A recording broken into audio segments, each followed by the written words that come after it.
Assalamualaikum warahmatullahi wabarakatuh. Kembali lagi di channel Radio Horor. Untuk kisah kali ini ada sebuah cerita yang ditulis oleh akun Twitter yang bernama @freddyraskit. Dan untuk kisah yang akan saya bawakan kali ini yaitu sebuah cerita yang berjudul Diseret Penunggu Tanah Keramat. Sebelum kita masuk ke ceritanya, tekan dulu tombol like video ini dan jangan lupa tekan juga tombol subscribe channel ini. Dan nyalakan juga lonceng notifikasinya agar teman-teman tidak ketinggalan cerita-cerita baru dari channel ini.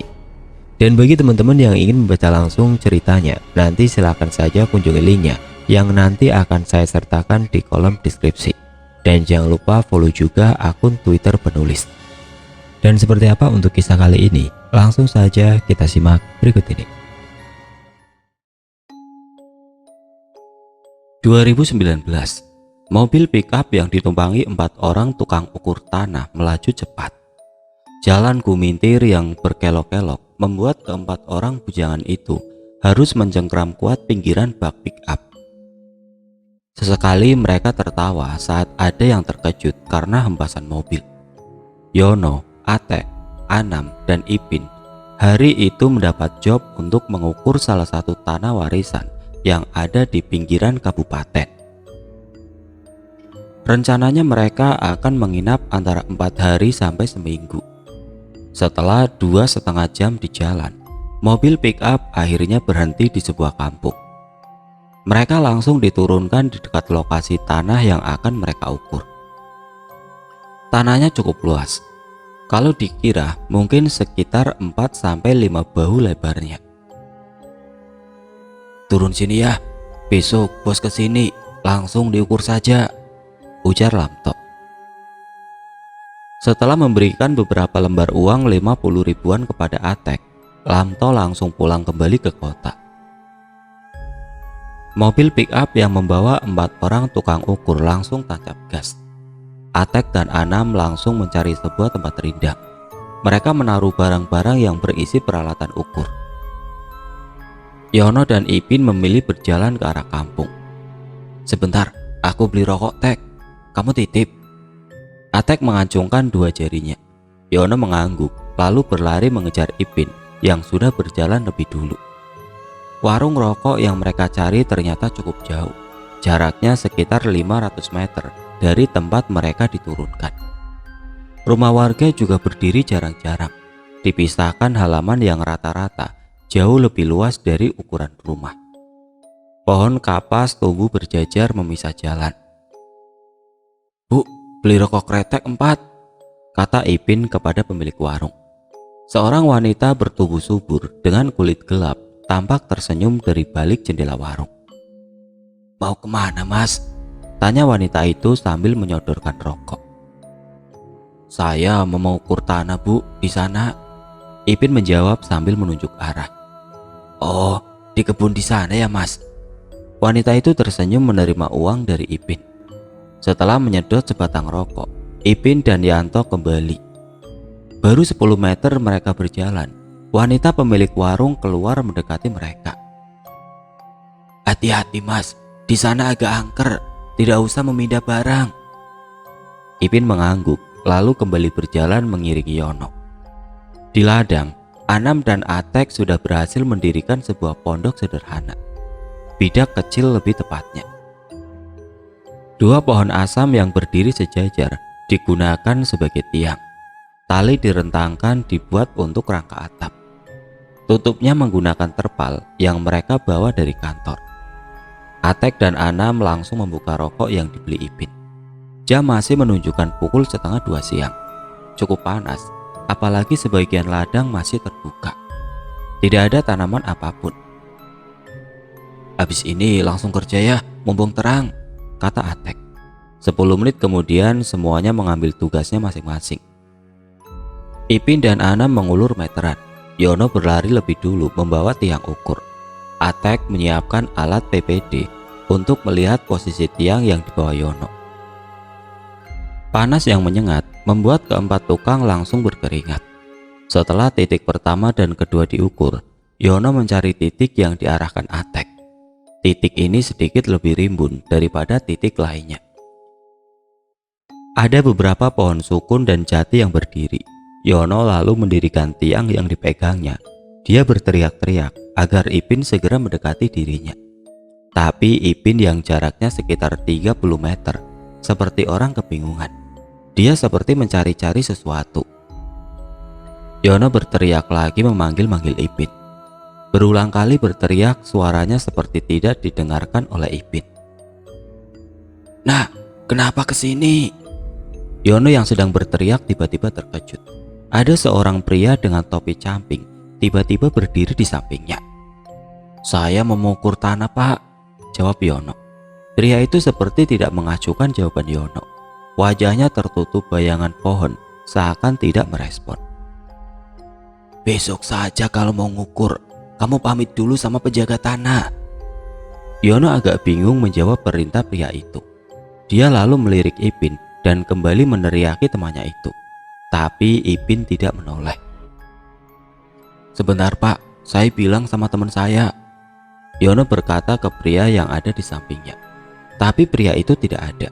Yono sempat mencari-cari di sekitar pepohonan, tapi pria dengan baju hijau lumut itu seolah hilang.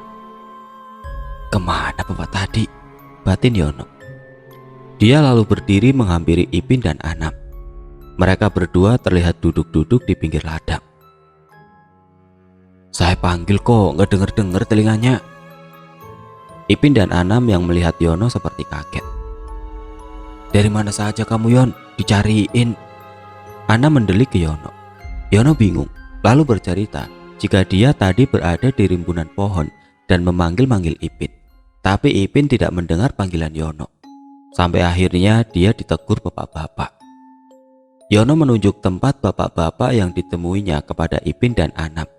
Mereka bertiga melihat tidak ada rimbunan pohon, hanya ladang yang gersang yang masih terlihat memanjang sampai ke tepian kebun. Yono heran, mengucek matanya. "Mana pohonnya? Ngelindur kamu." Ipin menggeleng-geleng lalu mengulur lagi meteran yang dibawanya. Yono seperti bingung. Dia berjalan mengiringi Ipin dan menunjuk titik yang tadi dimaksudnya. "Di sini loh tadi, kok nggak ada pohon-pohonnya?" Tempat yang dimaksud Yono hanya berisi tanah biasa, sama seperti sisi ladang lainnya, tidak ada pepohonan. Yang ada hanya setumpuk batu bata berukuran panjang yang sebagian sisinya tertanam di bawah tanah. Ipin masih menggelengkan kepalanya, menunjukkan jika dia masih tidak percaya cerita Yono. Pikiran Yono mulai bingung. Dia merasa apa yang dilihatnya tadi benar-benar nyata. Yono lalu menancapkan tiang ukur yang dibawanya. Ipin berdiri di sampingnya mengulur meteran. "Mau apa, Nak?" Lagi-lagi ada orang yang menegur Yono. Kali ini laki-laki yang berbeda. Dia membawa cangkul dan ember di pundaknya. Ipin juga sepertinya melihat kedatangan pria itu. "Mau ngukur tanah, Pak. Yang punya mau menjual tanahnya."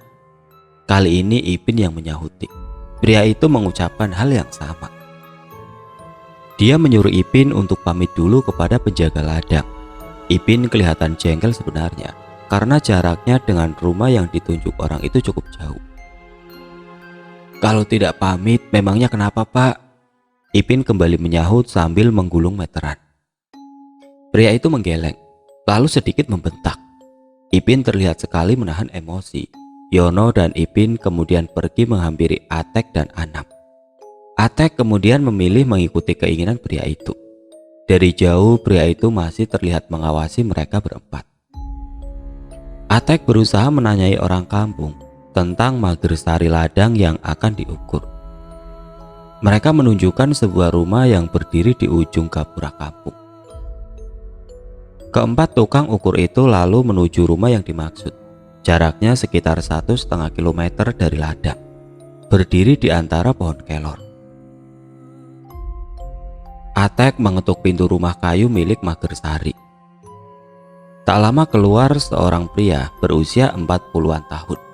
Orang-orang memanggilnya Pak Ilik. Dia lalu mempersilahkan 4 tukang itu duduk di kursi panjang yang ada di sebelah rumahnya. Atek lalu mengatakan keperluannya menemui Pak Ilik. Mendengarkan cerita Atek, Pak Ilik lalu mengatakan jika tanah itu sebenarnya tidak bisa sembarangan diinjak. Ada hitungan harinya untuk bisa menjamah tanah itu. Hal itu juga yang membuat ladang itu jarang ditanami. Aku sudah generasi ketiga yang menjaga tanah keramat, mulai zaman buyutnya Robi. Robi yang dimaksud Pak Ilik adalah klien bos Atek yang meminta agar tanah warisannya diukur. Pak Ilik kemudian menyarankan agar pengukurannya dilakukan 2 hari lagi, supaya dia bisa menyelamati tanahnya, agar pengukuran tanah tidak mendapat gangguan. Atek awalnya merasa keberatan, tapi dari pengalamannya selama ini mengukur tanah, membuatnya mau tidak mau menuruti saran Pak Ilik. Setelah maghrib, Atek dan 3 orang lainnya diajak Pak Ilik untuk menginap di salah satu rumah kosong. Tempat itu dulunya digunakan mantri yang bertugas di puskesmas pembantu untuk menginap. Yon, kamu sama Anam, ambil barang-barang, aku mau membersihkan rumah. Atek kemudian masuk ke dalam rumah. Yono dan Anam berlari ke arah ladang, berbekal senter milik Pak Ilil. Yono dan Anam mengangkut barang-barang yang ada di bidak. Sambil mengemas barang, Yono melirik ke arah titik tempatnya bertemu dengan petani tadi siang. Samar-samar, Yono melihat seperti ada api unggun yang menyala tipis. Ojo ngelamun Yon, ayo balik. Mereka kemudian kembali ke rumah mantri. Sepanjang jalan, cahaya temaram membayangi langkah mereka. Di dalam rumah, Atek dan Ipin sudah terlelap di atas kasur tipis. Setelah berganti sarung, Yono dan Ana menyusul, merebahkan tubuh di kasur kapuk yang sudah usang. 30 menit berlalu, Anam sudah terlelap menyusul Atek dan Ipin. Sementara Yono masih belum bisa memejamkan matanya. Dinyalakannya sebatang rokok sambil bersandar di dinding kasur. Bau apek rumah mantri itu menembus hidung Yono. Sayup-sayup, Yono mendengar suara wanita. Le. Suara itu seolah menembus melalui celah langit-langit. Yono merasa jika suara itu pasti bukan suara manusia. Walaupun jam di HP masih menunjukkan pukul 8:30 malam. Tapi rumah-rumah di kampung sudah tutup sejak jam 7 tadi. Yono merogoh saku tas punggungnya, mencari handset yang belum sempat dikeluarkannya sejak siang tadi. Le. Suara itu seperti kembali memanggil. Kali ini seperti di balik dinding kamar. Yono cepat-cepat memasang handset, lalu menyalakan game yang ada di HP-nya. Asem, sinyalnya malah gumam Yono. Dia baru sadar jika sinyal di kampung itu memang tidak bagus, hanya cukup untuk mengirim pesan WhatsApp dan telepon. Jari Yono kemudian memilih aplikasi musik, disetelnya lagu grup band pop yang ada di dalam HP-nya. Yono lalu meringkuk di sebelah Anam yang sudah terlebih dulu terlelap. Esok harinya, keempat tukang ukur kena semprot. Haryadi, bos mereka marah-marah karena belum ada seperempat tanah pun mereka ukur.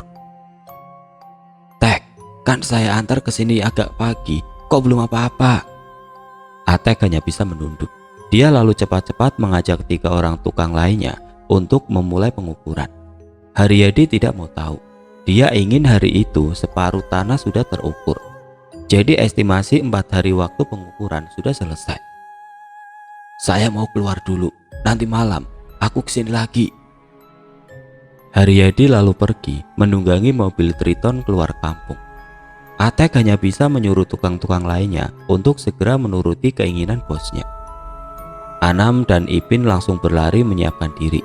Mereka seolah lupa pesan Pak Ilik. Yono sebenarnya masih ingat dengan pesan Pak Ilik, tapi melihat Atek dimarahi bos, dia jadi tidak tega. Hari itu juga mereka mengukur separuh tanah ladang, termasuk titik yang kemarin dilihat Yono seperti rerimbunan pohon. Di atas tumpukan bata, Yono menancapkan tiang ukurnya. Ketika tiang menancap dan merubah posisi batu bata, mendadak ada angin kencang yang berhembus. Tapi tidak ada yang menghiraukan. Mereka memilih bisa bekerja cepat sesuai perintah bos. Sekitar pukul 4 sore, separuh luas ladang sudah diukur. Keempat tukang langsung duduk meringsut di bidak. "Maaf teman-teman, bosnya minta cepat," kata Atek sambil menenggak air putih di ketel. Anam dan Ipin mengangguk maklum, lalu bergantian menenggak air putih. Yono yang ikut bersandar di bidak tampak berbeda sore itu. Wajahnya pucat dan berkeringat. "Haus, Yon." Ipin menyodorkan ketel ke depan Yono. Dengan lemah Yono meraih ketel itu, lalu mengucurkan airnya. "Badanku tidak enak, Pin, seperti demam." Yono menatap sayu ke arah Ipin. Yono memilih pulang ke rumah mantri lebih cepat. Badannya terasa panas dan berkunang-kunang. Dia langsung merebahkan tubuhnya ke atas kasur tipis. Menjelang maghrib, Atek, Anam dan Ipin baru tiba di rumah mantri. Ipin melihat Yono tidur dengan badan gemetar. "Badannya panas," ujar Ipin sambil memegang kepala Yono. "Beli obat, Pin, di warung, keburu tutup." Ipin langsung berlari ke arah warung. Rumah-rumah masih terlihat menyala di sepanjang jalan. Warung nyaris tutup saat Ipin tiba. "Bu, ada obat panas?" "Ada, Mas, beli berapa?" sahut wanita pemilik warung dari balik jendela. "1 kaplet, Bu, sekalian air mineral." Wanita itu kemudian merogoh etalase tempat penyimpanan obat. "Siapa yang sakit, Mas?"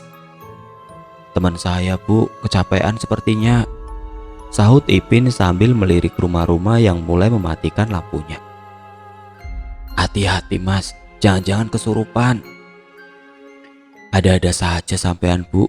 "Enggak, hanya kelelahan." Ipin lalu kembali ke rumah mantri. Dengan agak kesulitan, pil obat penurun panas diminumkan ke mulut Yono yang masih menggigil. Atek sempat mengompres Yono, tapi panas tubuhnya hanya menurun sedikit. Esok harinya kondisi Yono tidak kunjung membaik. Badannya masih panas dan menggigil. Yono sempat muntah-muntah, padahal sejak kemarin malam dia belum makan apa-apa. "Gimana ini, Tek?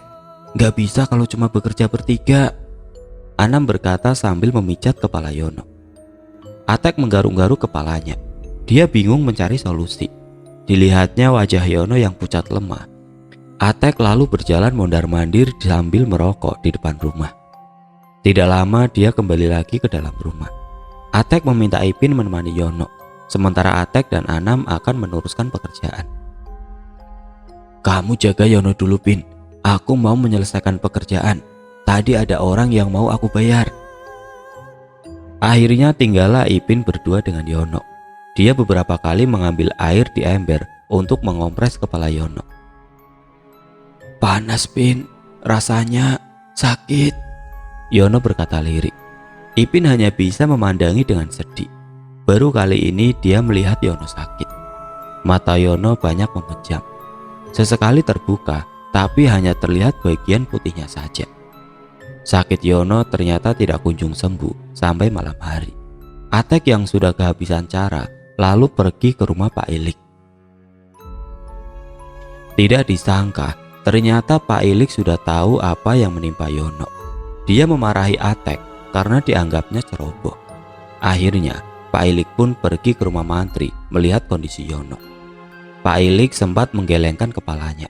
Dia mengatakan jika kondisi Yono sudah parah, tapi belum terlambat. "Kalau bisa, carikan ayam cemani, mumpung belum terlambat." "Cari di mana, Pak, jam segini? Apa ada orang yang jual?" sahut Atek bingung. "Sudah, ayo cari, Tek. Kasihan Yono, sepertinya kesurupan bener ini," Anam menimpali. Malam itu Atek dan Anam keluar kampung meminjam sepeda motor milik warga. Mereka berkeliling pasar hewan dan pasar burung. Tapi sampai tengah malam, ayam cemani yang mereka cari tidak kunjung ada. Atek pun kembali ke rumah dengan tangan kosong. Kondisi Yono tidak banyak berubah, masih menggigil. Pak Ilik menjelaskan jika penunggu yang tinggal di ladang marah karena rumahnya dirusak oleh Yono. Padahal Yono sudah diingatkan berkali-kali. Mereka bertiga masih berdiri di dekat Yono sampai dini hari. Pak Ilik duduk bersila di pojok ruangan, seperti sedang berkomunikasi dengan sesuatu yang tidak kasat mata. Ipin masih setia mengompres kepala Yono dengan kain basah. Sekitar jam setengah 4 pagi, Pak Ilik mengajak Ipin untuk keluar bersama mencari ayam cemani. Mereka menunggu motor yang sebelumnya dipakai Atek. Sampai pukul 7 pagi, Pak Ilik dan Ipin belum kembali. Malah Haryadi yang datang dan kembali marah-marah karena pekerjaan mereka tertunda lagi. Atek menjelaskan kondisi yang dialami Yono. Haryadi sempat tidak percaya awalnya, tapi melihat kondisi Yono, Haryadi merasa kasihan. Dia tahu selama ini Yono mungkin satu-satunya pekerjanya yang tidak pernah mengeluh. Yono biar diantarkan pulang, kamu tetap lanjut kerja, Tek. Jam 9 pagi Yono dibawa pulang ke rumahnya. 1 jam setelahnya, Pak Ilik dan Ipin baru tiba dengan seekor ayam cemani jantan. Pak Ilik tampak bingung mencari keberadaan Yono. Dia tampak marah ketika tahu Yono sudah pulang. Di jalan, Lamto, sopir Haryadi, melihat Yono yang meringkuk di sampingnya. Sejak berangkat tadi, tubuh Yono dibuntal selimut garis-garis agar tidak kedinginan. Yon, apa masih menggigil? Yono mengangguk sambil tetap membekap tubuhnya sendiri. Tepat setelah azan zuhur, Yono sampai di rumahnya. Ibu Yono, Suryati, sempat kaget melihat keadaan anaknya. Lamto mengatakan anaknya kelelahan saat bekerja. Dibantu Lamto, Yono kemudian dibopong ke dalam rumah. Setelah Yono berbaring di dalam kamarnya, Lamto lalu pamit pulang. 2 hari berada di rumah, kondisi Yono berangsur membaik. Bubur kelapa yang disuapkan ibunya setiap pagi selalu habis dilahap Yono. Panas tubuhnya juga sudah tidak sepanas saat tiba. Karena masih lemas, Suryati menyuruh Yono agar beristirahat saja di rumah. Semakin hari kondisi Yono membaik, tapi Suryati melihat keanehan mulai muncul pada Yono. Siang hari, Yono lebih banyak tidur. Dia hanya bangun sebentar untuk makan, lalu tidur lagi sampai setelah maghrib. Saat bangun, kelakuan Yono juga aneh. Dia meminta jajan dan makanan seperti anak kecil. Kadang malam hari Yono merengek meminta dibelikan es krim. Suryati terpaksa meminta tolong Indri, kakak Yono yang sudah menikah, untuk membelikan dan membawa ke rumah. Setelah keinginannya dituruti, Yono biasanya akan tidur lagi sampai esok harinya lagi. Pernah suatu malam, ketika tengah tidur, Suryati merasakan ada nafas di depan wajahnya. Ketika membuka wajah, dia dikagetkan dengan kehadiran Yono yang sedang tidur tepat di depan wajahnya. Wajahnya menangis menatap Suryati. Kenapa nak? Mengagetkan ibu saja. Yono masih menatap Suryati. Lalu keluar suara tangisan. Tapi bukan suara tangisan Yono yang keluar. Suaranya mirip dengan suara anak kecil. Jantung Suryati berdegup kencang. Dia yakin jika anaknya yang ada di depannya bukan Yono yang dikenal. Ibu, gendong. Suara anak kecil itu keluar lagi dari mulut Yono. Suryati sebenarnya takut menuruti keinginan Yono, tapi hanya ada dirinya dan Yono di rumah itu. Dengan memberanikan diri, Suryati mengambil pose menggendong. Diangkatnya pergelangan lutut Yono agar bisa digendong. Dengan terseret-seret menahan berat badan Yono, Suryati menggendong anaknya. Diayunya seperti balita, Yono tertawa terkekeh dengan suara anak kecil.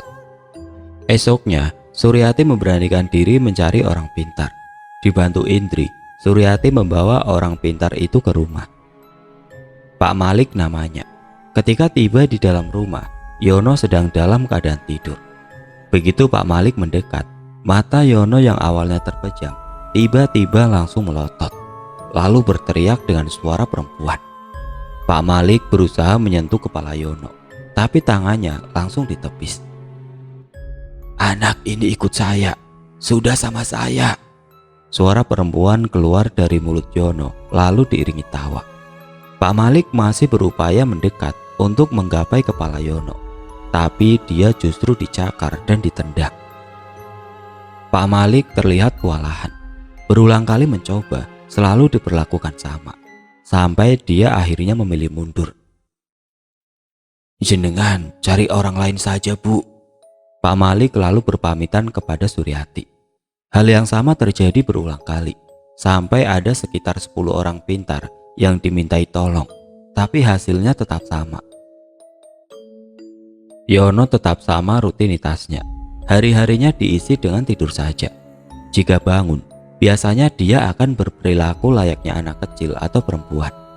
Suryati hanya bisa menangis melihat kondisi Yono. Ayah Yono yang sedang bekerja di luar pulau akhirnya pulang setelah berulang kali dikabari kondisi Yono yang tidak berubah.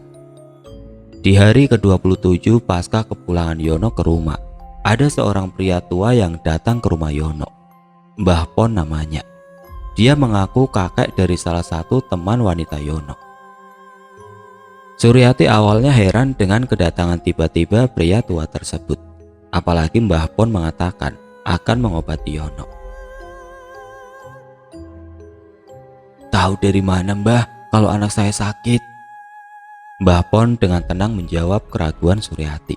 Dia menceritakan jika cucunya jatuh hati pada Yono. Sebulan lalu Yono berpamitan untuk bekerja selama seminggu di luar kota. Tapi setelah sebulan lamanya tidak ada kabar dari Yono. Cucunya terus menangis menunggu kabar Yono. Akhirnya Mbah Pon menerawang dan mendapati kondisi Yono dalam penglihatan mata batinnya. "Saya tidak menjamin bisa menyembuhkan anakmu, tapi coba nanti minumkan ini." Mbah Pon menyodorkan air putih yang ada di dalam botol plastik. Botol itu dibungkus kain mori dan diikat benang merah. Setelah memberikan botol, tidak lama Mbah Pon pamit pulang.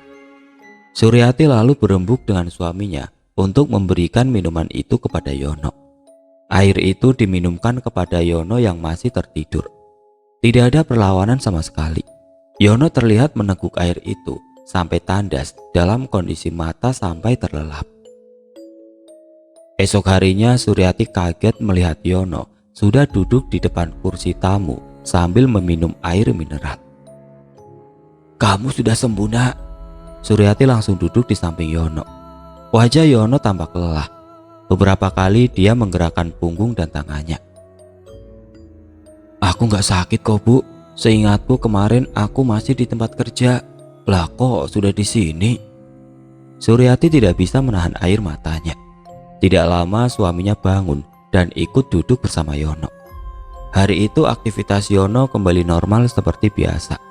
Sore harinya, Bapak Yono mengajak anaknya itu duduk di depan televisi. Dia menanyakan apa yang dirasakan Yono selama tidur. Sambil menatap layar, Yono bercerita jika dirinya bermimpi dibawa oleh seorang wanita cantik. Wanita itu memiliki sayap di punggungnya, mirip sayap kelelawar. Yono kemudian didudukan di sebuah kursi yang ada di dalam rumah itu. Wanita itu sangat kuat. Dia lalu merantai tangan, pergelangan kaki, dan leher Yono dengan rantai besi. Setiap Yono akan berdiri, wanita itu selalu menarik rantai yang ada di tangannya. Jadi Yono kembali terseret untuk duduk. Wanita itu juga punya beberapa anak yang sering berlarian di sekitar kursinya. "Cuma mimpi, tapi rasanya seperti beneran, Pak." Bapak Yono mengamati anaknya dengan kasihan. Meskipun sudah dewasa, dia melihat Yono masih seperti masih kecil dulu. Apalagi Yono belum menikah. Rasa lega keluarga Yono tidak bertahan lama. Malam harinya, tubuhnya kembali menggigil, sama seperti awal ketika dirinya merasakan demam. Karena kondisinya terlihat parah, keluarga membawa Yono ke rumah sakit. Yono langsung diopnam malam itu juga. Pihak rumah sakit sempat tidak memberikan diagnosa apapun. Bahkan sampai hari keempat Yono dirawat. Selama itu juga, Yono sama sekali tidak siuman. Dia hanya memberikan respon tubuh ketika perawat memasang infus dan alat bantu kencing. Hari ke-7 perawatan, Yono meninggal dunia. Dokter mendiagnosa Yono terkena meningitis. Suryati langsung tidak sadarkan diri setelah dokter memastikan anaknya meninggal dunia. Semua teman sepekerjaan Yono datang ke rumah duka, termasuk Ipin dan Pak Ilik. Ternyata setelah Yono dibawa pulang, Pak Ilik dan Ipin berusaha melakukan ritual untuk menyembuhkan Yono. Tapi mereka kesulitan karena tubuh Yono berada terlalu jauh dari tempat ritual. Pak Ilik tahu jika salah satu dari mereka tertarik dengan Yono yang masih berjaga dan bersih. Sampai akhirnya ritual itu berujung ke jalan buntu karena mereka yang tertarik dengan Yono hanya memberi waktu kurang dari 40 hari untuk membawa Yono pergi bersama mereka.